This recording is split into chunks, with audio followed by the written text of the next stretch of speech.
Okay, what's up everybody? My name's Sesame, and I'm the best DVD player that ever existed. A lot of people, they come to me and they say, how are you so much better than Otzdarva and JRM and Ayrun and Dowsy? Like, you are the best survivor in the world. Did they learn from you? And I tell them they probably did. They probably did learn how to play Dead by Daylight from me. Now, if you want to be as good as me, you can watch these videos. But first, I'm going to teach you how to get into the biggest MMR of the possibility that you can do. Now, what is MMR, you may ask? Give me a second. I'll tell you MMR. MMR is, what is what's MMR mean? Measles, mumps, and rubella combinations. Measles, mumps, and rubella combination. That's what that means. It's measles, mumps, and rubella. And so I am in the highest measles, mumps. I got the best measles, mumps, and rubella that ever DBD has ever seen. So of course, me being so high, the devs have even asked me. They said, we better put you down lower because you got to get other players to play with you to learn how to be so good. And I told them, don't worry, I'll make a video and we'll learn how to get out together. Because that's what the point of the game is to get out. If you escape, you are the winner. You have to escape. So I'm going to teach you how to be the best DBD player that you can be. So here, first of all, the biggest thing that you can do is you can run my perks that I run. And my first perk that I run is self-care. This is very important, right? Because what this does, this lets you, when you get hit by a killer, you just run yourself to the corner and you heal up. You just heal right up, man. I tell you what, it's so amazing. You go from being injured to being fully healed. It's the best thing you can do, and people will try to tell you to use that stupid boom perk. But you don't want to use that boom perk because that takes a long time to bless that thing. I've blessed those things for 2 minutes, I swear. And sometimes they don't even do it, they just come and snuff it right out. But when you can go to corner and heal yourself, you can do that as many times in the game as you want. And it only takes about a minute and a half, it don't matter, it's all done. Anyway, that's what you want, is self-care. Get hit, go heal. Next is windows of opportunity. Now what this perk does is it unlocks your potential in your aura reading to see patterns and walls and vaults and stuff, right? So what you do is when the killer comes to get you, all you gotta do is run to the pallet you see. You drop that pallet and then you run the next one and you drop that one, and you can keep on seeing all the pallets. I'm telling you, I don't think anyone realizes how strong this perk is. Otherwise everyone would use it, because you can just drop every single pallet and survive. And then we're going to go and we're going to use Left Behind, because not everyone is as skillful as me. And then we're going to use the dull key and the weak ring. And the way we're going to use this is, what we're going to do is when the hatch spawns, because not every teammate could be as good as Sesame. If there was 3 Sesames, it wouldn't matter, you'd be escaping. But there's not always 3 Sesames, so you got to sometimes find the hatch and get out. And this is what's going to help you see that and do that. And if you use that weave ring, that makes sure that you don't lose your key. So you want to go ahead and use that, okay? And then empathy. Next is empathy. This will let you see all the survivors when they get injured. And when they get injured, you'll see them. And then that will let you run to the other side of the map and start working on one of those gens over there. You know, it's really useful to make sure you're not near the killer. Because that's what you want to be. You don't want to be, if the killer's not near you, how is he going to hit you? It's simple freaking logic, isn't it? These people don't get is they run to the killer. It doesn't make any sense. You got to run away from the killer. It's obvious, isn't it? Alright, we're going to go get into a game and I'll show you all about how it's done. I'm going to do a real quick clip of a long chase that I have, and then I'm going to do a match.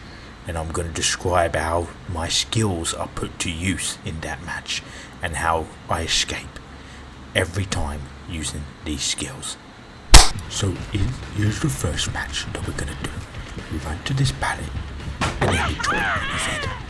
And you see he's stunned. And so that gives us time to to see the next pallet that we got to run to right here. And we're going to run to it, and we're going to go around a little bit here, and then once we get the opportunity, we're going to drop it again. You've got to be a little careful with these legions, because they can jump the pallets.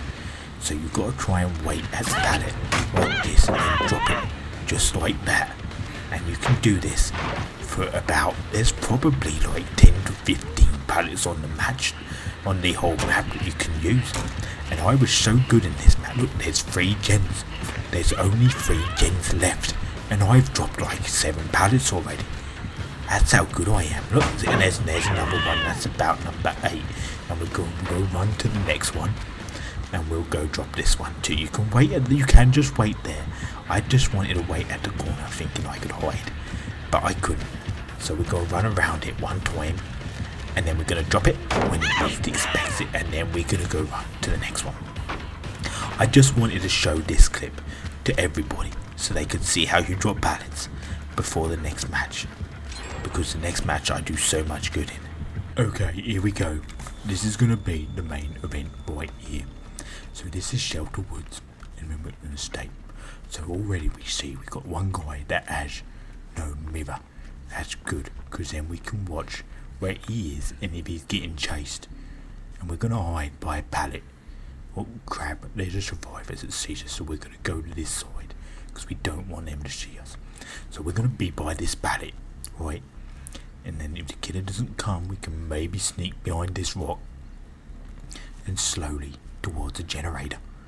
If we find a generator, we may be able to work on it, but you want to be a bit careful. Generally, you won't wait until you see someone else being captured by the killer until you can get on that gen. So we can see no mirror guy.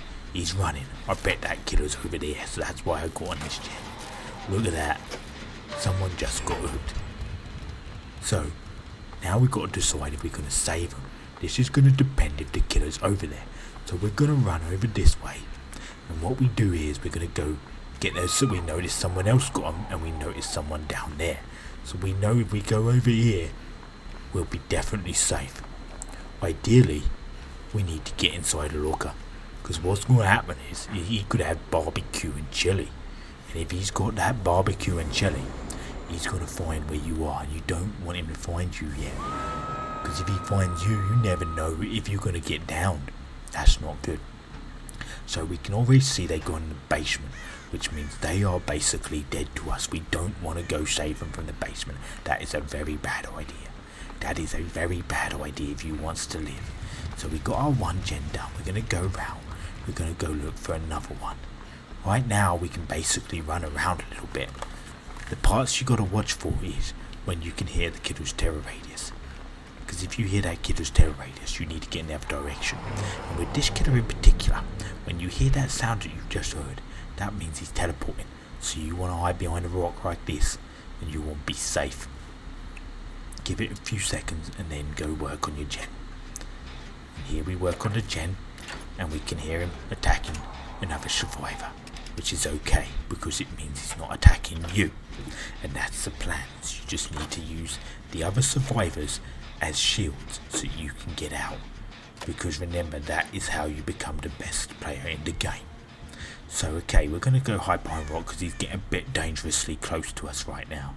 Alright, we're safe. Looks like he went down. That gives us time to go work on the gen again. And I think we'll be safe because we're in kind of range of barbecue and chili. So if you're like close by, it doesn't matter, he won't see you. He's going to see someone else. And you're going to be safe because he's going to go for the people he can see, isn't he? Because that just makes sense. So we're going to work and finish this gen up right here. Let's see. But we heard him, he was teleporting, right? And so we look behind us. Oh my god, he's coming. So we're going to go behind this pallet. We're going to give it a nice little slam. And we're going to run on. Remember that tactic from the last video clip I showed you? Yeah, that just came in handy, didn't it? That's a real match use right there. Drop the pallet and run. Drop the pallet and run. Drop the pallet and run. You can almost make a rhyme out of it, and it'll help you escape. Drop the pallet and run. Okay, we're going to go back and we see he's got a portal here. And we're going to work on this first. We're not going to be like that Dumbo over there, working on the gen where he's just going to pop out and get us again. We'll give this guy a little heal over here. Get him all fully healed up. Because, you know, sometimes you get more points if you heal people. It's worth it a little bit. So we can see this person over here, they went down. So with them going down, we've got more time to work on our gen. So that we can get out. We've got 3 gens left to do. There we go, it's done.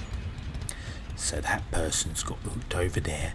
We've got one person running that way. Luckily, they got a perk called Kindred, which lets us see when they're on the hook. Or maybe that's just empathy. I don't know. I forget sometimes. But anyway, we're going to just get rid of this portal again. And then we get that. Once we got everybody healed, then we can creep away. You don't want to run. Because if your friend's there, right, what's going to happen if the killer finds you? He's going to see your scratch marks. But if your friend runs away, he's going to see their scratch marks. And that's how you escape. Because he's not going to find you that way, right? So obviously we've got one person that's dead already. One person's been killed, they've been worried. But we only got 2 gens left to do. So we'll work on this gen with our friend here. And we get it done. We can see the killer's over there. We got our friend, he's going to go get the safe, so we got to be careful. And we got to slowly walk to the middle of the map. So, killer's kind of still hanging around there, isn't he? So he's come, oh wait, look, here he comes, but we're going to be behind this rock. Make sure you don't get found. Notice how your friend was running? That's what I was telling you not to do, wasn't it? And that was because the killer saw his scratch marks. And now they're going to go down. And instead, we're going to get this save. And we can probably try and heal this person up here. We'll stay here, and even though the killer, oh wait, the killer's coming. So yeah, best thing you can do right here is let them get hit and just hide. That's what they want, especially if they see that you're a streamer, right? If they know you're a streamer, they know Sejami, they say Sejami's streamer. I'm going to kill myself for him because they want you to get out. As a streamer, it's your job to escape, and if you're playing with a streamer, it's your job to make sure you're helping people get out. If they're streaming, you've got to be considerate, right? And you've got to sometimes give your life so they can escape. That's just the way the game plays, okay? So the killer don't know that we even got here. He's gone off. So now we're going to sneak away while the other person hopefully gets caught, because they're not very, these team players, these team players, they're not very good, right? Look at them, they're all dying, and I haven't even been attacked. I've not even been hit one time. So I'm going to go in this locker because they just got hit, and we'll just wait around until they go down, and then we can use our last perk, left behind. And that left behind perk, that's going to help us. That's going to help us get out. And again, you don't got to think about it, because I'm telling you what, these survivors, when they know you're famous and streaming, and they come in and they see that you're live, they are so grateful that they let you escape. That's their only thing that they want to do. So you just make sure you do your part and you make sure you get out. Alright, so sounds like the killer teleported, didn't it? Don't know where he went. We're gonna go look over here at the gen. Looks like they're still getting chased. Alright, we're about to get this gen. Oh my gosh, it's a killer come. We best hide behind this rock, right? That was a very skillful play, because he could have came out of that thing and got us. But luckily he's going for them. They did not do a skillful play like me. You see that? That's why Sejami is the best DBD player in history. Literally the best DBD player that has ever lived. So now that they've been caught, we're gonna go to a pallet, because we couldn't make it to a locker, right? So you hide here. He's going to teleport to his little thing, and if he comes to us, we can drop this pallet on his head. Right, so we're gonna look at them, and we're gonna go the long way around the map. You generally want to walk on the outside of the map if you're gonna go get the safe. That way. Oh look, they wanted me to escape, so they killed themselves. Demogorgon found us, but don't worry, we got our pallet trick, so we drop that pallet, and we're gonna run to the next one. I do a little very skillful play there called a juke, and that juke the killer, he don't know where I went, he can't catch me. So here we see the hatch we've left behind. There we go. Now because we did some really skillful plays, we're going to drop the pallet and we're going to give some tea bags. This is to let the killer know that you are superior to them in every single way, and that they couldn't touch you. They got one hit on me the whole game. Look at everyone else, they died. Everyone else died, but not me. So as you can see, I got the most points. 18,955, and he had 3 red add-ons, which means he was very ready to kill everybody. So let's drop our GGs to the little peasants that play the game with us, and they're going to be really happy here to talk to us, knowing that we got out and we showed that killer 1-2, you know. And if he says, "You boy blocked me though, you bloody blocked me though," what's he talking about? What is he talking? Sometimes, you know what, they get a little jealous. They get very jealous when you try and save them, and they just can't get saved because they're not as good as you, you know. So we tell him, you have to get as good as me. I didn't get downed one time. I didn't, it's true. I did not get down one time that whole game. And he says Demo was right there. Demo was right there. What's he mean? He's so I'm telling you what, he's so jealous about my teamwork play. You hid and you baited people out. Well, what do you want me to do? I gotta play the game. I say I escaped.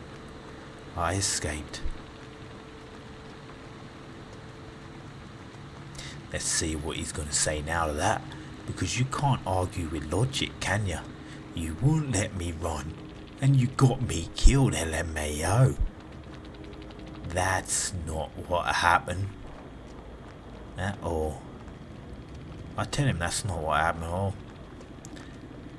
But it's how it went down. You know, sometimes it's not how it happens, it's how it went down.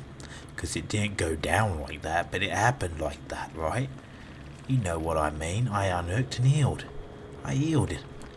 And he came out of nowhere. It's not what happened, but it's how it went down. He says if it's how it went down, then I think he's understanding that it happened now. He's finally coming to terms with it. It was just unfortunate, right? Unfortunate. Be better now. I can't be better than I already am. I already am the best. What's he thinking? I have escaped every game. Every game I've escaped. What's he got to say about that? He can't say anything, can he? Because I got out every game. I'm literally in the highest measles, mumps and rubella that you can be in. But you couldn't figure out a killer's build. Highest MMR, here I come. That's right, here I come. You better watch out, here I come. To know he would come. I don't even know what he's talking about now, man. We did everything perfect. You get these jealous survivors when they find out you're famous, that they just can't handle it and they want to be famous too, so they try and get in your video by talking like this. It's very sad to see. I'm sorry you guys got to do it. Good luck next time. Alright, okay, for anybody who didn't catch that was one big joke, just like with my borrow time video. You can go check that out if you hadn't, but it's the same thing. This is just, it's all satire, it's not real. I don't actually think that way. Just calm down. I get it. This was a showcasing though how to be a good survivor and how to kind of be a bad survivor. The funniest thing about this though, so right here what you're seeing, this is when I was recording, and I was basically playing multiple different games of just doing that same thing, because I wanted to get a bunch of footage, you know, pick out the best ones, maybe pick out a few multiple games. They pretty much all went that way.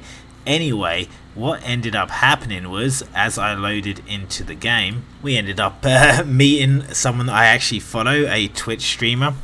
Zaralina. You're going to have to actually go check them out. Their link will be in the description too. They're awesome. I raid them, watch them all the time. Absolutely awesome person. But anyway, yeah, I was basically at this point, shit, I can't act this way in front of them. I just can't do it. So I was like, I've got to switch. I've got to pick a character I've got to find a character that's got better perks. We'll play a normal game. And what I find interesting about this, it kind of really goes to show the difference in mentality when you're playing a game and how the outcome changes. All the other games went exactly like that last one. This one goes a lot better. Teamwork makes the dream work, I'm telling you. So if we do our little clicky dance, go jump on our first generator together, start knocking it out. The killer comes, obviously they hit them with the hatchet. Now my old school way would be to run away, but no, we're gonna go take kind of some heat here. The killer has two options. They're thinking, okay, I'll down this other person and I'll have two people injured, which lets them get away. They can then recoup with someone else. If I was to go down, it would have kind of sucked, but managed to get away uninjured. They did end up finding them, but some times passed here. I did try and get the Sabo. Did not work. It's not always going to work. Point is, we're just trying to do something, and we have one person doing a generator. At all times, you want at least one person doing the generator. You don't want to have everybody rushing and, you know, attacking like this, you know, the entire team. That doesn't work. You at least have to have one person working on it. So I tried to get that, but she obviously came for me, so I know that someone else is going to then go and get the save. I'm actually in a team with Charmy, so I know she's going to go get that save and I don't have to worry. I've just got to keep the killer busy. She gets me injured, and it does, I mean, you don't have to be the best looper. You just have to do your job in trying to get the killer's attention away for as long as possible so they can like heal up, work on gens. And again, if one person's been working on a gen, they're going to pop. So Charmy here jumps in so that I decide I'm going to start working on this gen, and the next person goes down, so we pop that gen. We was the person working on the gen that time. I know obviously I'm not going to be able to get the save there, so we're going to go look for a gen. Again, one person always wants to be on the gen, but you want to be trading the killer as much as possible. Like you obviously don't want to do it to your detriment, but you want to be able to trade that killer. Like here, I kind of get away again. I know she's going to see my scratch marks, so I know I'm going to be able to keep her busy. Everyone else is injured, they're going to need a heal, so I know I have to be the one being chased. We've had two people hooked. Me and Charmy are the only ones that haven't been hooked yet. So at this point, we need the killer's attention. We can't afford to let the killer go for them. They've got to get healed up, they've got to do the gens while we're getting chased. We've got some time here. So I accidentally actually bring them to the survivor over here on the gen, so I'm clicking my flashlight, get out of here, get the, you know, do something to let them know. And make yourself available to the killer so that they don't just actually find the other survivor and, you know, go for them. It's not going to work. So we try and fake out the window. Works out here. We're not going to make it, so we dead hard and we fuck it up completely. Yep, and then we're down. If we hadn't fucked that dead hard up, we could have made that window. Might have been better. But again, not going to be perfect. The important thing is how you're playing the match.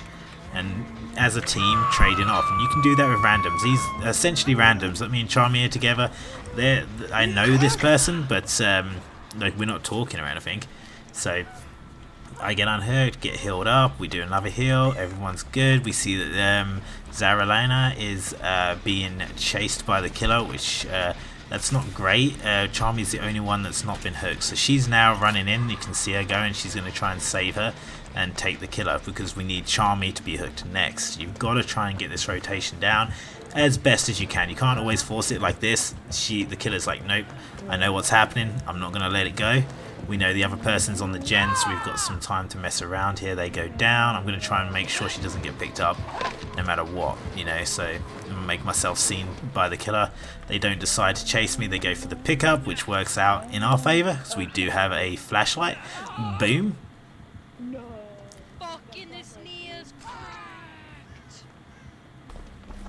Yeah, there you go. See, that's a good reaction. That's the reaction you want people to have. It's getting exciting now. So again, we're going to rush to the gen now. They've got some time that I feel like they're going to last in the chase.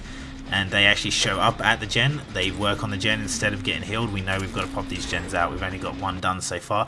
I also know they're injured, so I'm going to go take the killer. And this is what their chat's saying right now. She's juicing that Huntress. As you can see, it was true. I was doing so. The Huntress wasn't the best killer, but even if they're the best killer, you want to do these tactics. Because you want to, like I said, she was on the gen. I was healthy, so I had to make sure she saw me first and did not see her at all. and that's kind of what you got to do. I know I'm obviously on the same amount of hooks as her, but I've got some time that I can run. When I get injured, Charmy can come in and she can try and help me, or if I go down, she'll try and save me. And so we actually do pretty good here. We're doing a lot of, you know, she's. I've noticed that when she throws, she starts throwing where she thinks you're gonna go. So I actually pretended that I was. That's the one time I didn't dodge. I just went straight because I knew she was at that point used to me kind of dodging, so she was gonna throw it there.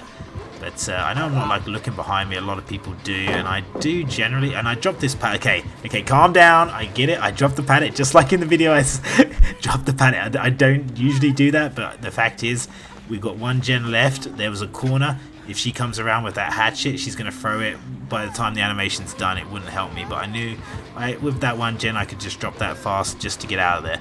Not to, I wanted to keep it on me, but I didn't want it to be able to down me yet. We needed to get that last gen done, so I've got to last a while, which I'm coming to the end now. There's not really much I can dead hard, and I didn't use it very well. I mean, maybe it'd be better if I would have dead harded to the other side. I don't know. But anyway, as you can see, when you help people, they help you. You got the stabber? Nice.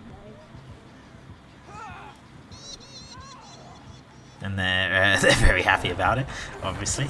So then the killer's still chasing me. It's all fair play. They know that I'm going to go down. That they should keep on doing that. I go for this window instead of faking it because I know she knows I'm used to faking stuff. So at this point, I thought I'd be better to jump it and inevitably go down. Because you can't survive forever. If I'd have been looking behind me, yeah, I would have done for sure. I'm not doing it great. I'm not saying my skill is amazing in this game by any means. This is about the teamwork. So then she comes in, and what does she do? She takes a hit. She's healthy, and she's going for it. And Charmy comes in and takes a hit for her. You don't want her to get the next hit. That would have kind of sucked. That would have really sucked. But it worked out. Charmy was there. I was talking to her. That's how we did it. And then we get healed up. All good, and that's it. That's the gates. The gates are ready to be opened. We've done it as a team. Look, we've all traded one hook. Charmy is the only one left to get a hook, and what do you know? She's the one that the killer finds. So you know the way we was playing before, we would have no matter what, it wouldn't have worked out here. I can get Charmy with borrowed time. I dodge with dead hard. That's what you want to use right away. And then we can just straight up get out the gate. And here's a funny little ending here. I love that. She's dropping the tea. She's so happy. It's awesome. But anyway, yeah. But I mean, in the other games, you see how when you're keeping yourself away from the killer, letting your teammates go down left and right, nobody's working on a gen. It just everybody dies. And you can survive. Yes, you can do it, but that's what is the point at that point of playing that way? Is it fun? Is it? It's not even about the fun. And yeah, you might want to move up in MMR, but there's no. This is a team game for sure when you're survivors, and you got to use the teamwork, and you don't have to do it to the point where it's gonna get you're overly altruistic and you're doing silly stuff, and sometimes you will and it'll foul. But to me, this is the way to play. And this is the most effective way to get 4 people out, not just one person. Something to keep in mind. Love you all. Subscribe, like, see you all later.